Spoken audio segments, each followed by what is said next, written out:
நம் வீட்டில் தீர்க்கவே முடியாத பிரச்சனையை தீர்ப்பதற்கு வேண்டிக் கொள்ள நாம் கோயிலுக்கு செல்வோம். எதிர்பாராமல் கோயிலில் சந்திக்கும் ஒருவரிடம் பிரச்சனையை கூற அவர் நமக்காக ஒரு ஆலோசனையை கூறியிருப்பார். அந்த ஆலோசனை ஏதாவது ஒரு சுலபமான பரிகாரமாக கூட இருக்கலாம். அந்த பரிகாரத்தை நம்பிக்கையோடு அந்த இறைவனுக்கு நாம் செய்து வருவோம்.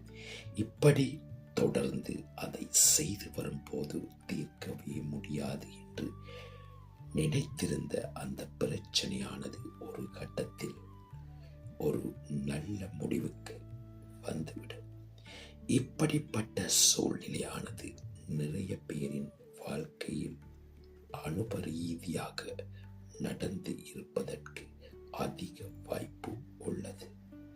அந்த இடத்தில் உங்களுக்கு பரிகாரம் சொன்ன அந்த நபர் அந்த இறைவனின் ரூபம்தான். அந்த இறைவனின் ஆசீர்வாதம் உங்களுக்கு அந்த இடத்தில் கிடைத்திருக்கிறது என்றுதான் அர்த்தம். எமது யூடியூப் சேனலான வாய்ஸ் ஆஃப் காட் சேனலை பார்வையிட்டு எமது சேனலை சப்ஸ்கிரைப் செய்யுங்கள்.